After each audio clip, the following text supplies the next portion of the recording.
Alors déjà, il faut comprendre un truc avec Michael Jackson. On ne parle pas juste d'un chanteur connu, on parle de la plus grande pop star de tous les temps. Le mec pouvait juste rester immobile sur scène pendant plusieurs minutes et les gens dans le public tombaient dans les pommes. Mais en même temps, Michael Jackson, c'est aussi une personne extrêmement compliquée à raconter, parce qu'il y a plein de Michael différents.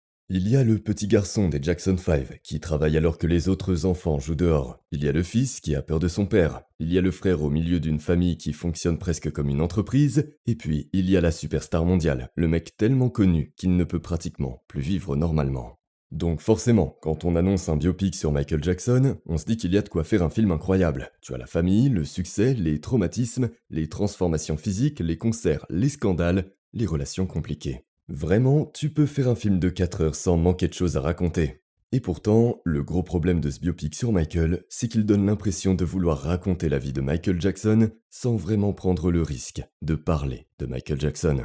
Je vais expliquer. Le film commence avec son enfance et les Jackson 5. Michael est encore tout petit, mais on comprend déjà que c'est lui qui a quelque chose en plus.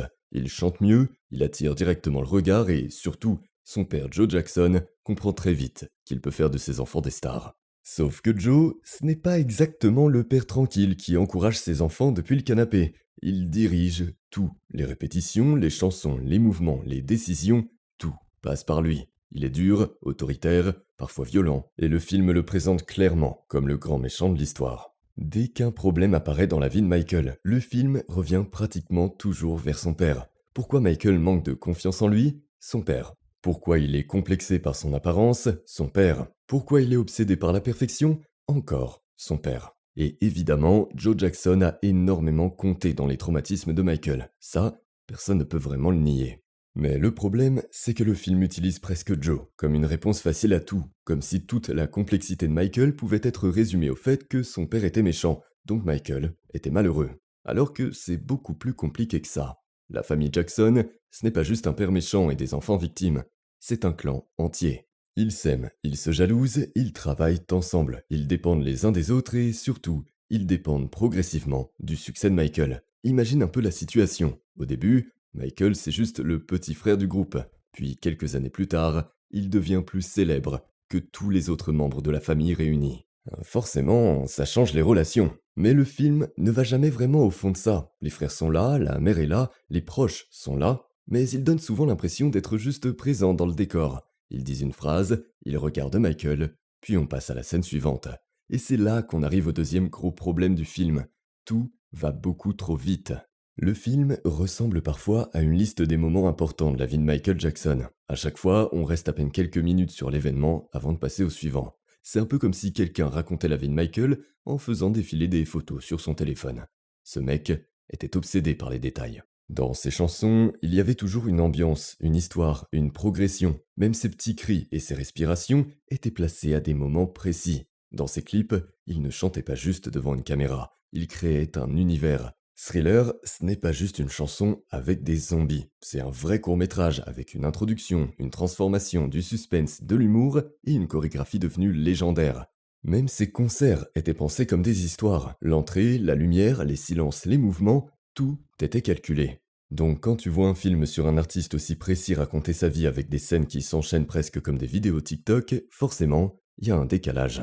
Après, il faut quand même parler du gros point fort du film, Jafar Jackson. Jafar, c'est le neveu de Michael Jackson, et franchement, au début, on pouvait se demander si le choix avait été fait uniquement parce qu'il était de la famille. Mais quand tu le vois à l'écran, tu comprends vite pourquoi ils l'ont pris. Ce n'est pas seulement une question de ressemblance. Il y a certains mouvements, certaines attitudes, la manière de baisser les yeux ou de parler doucement. Parfois, tu as vraiment l'impression de revoir Michael. Et dès qu'il monte sur scène, c'est encore plus impressionnant. Il arrive à montrer ce changement qu'il y avait chez Michael Jackson. Dans la vie normale, Michael pouvait paraître timide, presque fragile. Mais dès que la musique commençait, ce n'était plus du tout la même personne. Ça me rappelle justement Beyoncé avec Sasha Fierce. Elle est plutôt timide dans la vie normale, du coup, elle s'était créé un alter ego, Sasha Fierce, pour réussir à devenir beaucoup plus libre, plus agressive et plus sûre d'elle sur scène. D'un coup, Michael contrôlait tout. La scène, le public, les musiciens, les danseurs, tout le monde regardait dans sa direction. Les reconstitutions des concerts sont donc forcément parmi les meilleurs moments du film. Le moonwalk Motown 25, Thriller, visuellement, ça fonctionne. Et je pense que c'est aussi pour ça qu'une partie du public a adoré le film, parce que beaucoup de gens ne sont pas forcément allés voir Michael pour découvrir un homme compliqué, ils sont allés voir le film pour retrouver la star. Ils voulaient entendre les chansons au cinéma, ils voulaient revoir les costumes, ils voulaient voir Jafar reproduire les chorégraphies. Et sur ça, le film fait le travail. Mais à un moment, il faut aussi se poser la question, est-ce qu'un biopic doit juste faire plaisir aux fans? Parce que si c'est uniquement pour revoir les performances, autant regarder directement les vrais concerts de Michael Jackson. Normalement, l'intérêt d'un biopic, c'est de nous montrer ce qu'on ne voyait pas sur scène, ce qui se passait avant le concert, ce qui se passait après. Les doutes, les peurs, les disputes et les décisions difficiles. Sauf que le film donne souvent l'impression de protéger Michael. Et ce n'est pas vraiment surprenant, puisque sa famille et les personnes chargées de gérer son héritage sont impliquées dans le projet. Michael Jackson, même après sa mort, reste une énorme marque. Sa musique rapporte de l'argent, son image rapporte de l'argent, ses spectacles, ses documentaires et tout ce qui utilise son nom rapportent de l'argent. Donc évidemment, un film officiel sur sa vie doit faire attention à l'image qu'il montre. Le film choisit principalement de raconter la partie la plus facile de son histoire, son ascension. On part de l'enfant malheureux et on arrive à la plus grande star du monde. Narrativement, c'est parfait. Il souffre, il travaille, il affronte son père, il devient indépendant et il crée Thriller.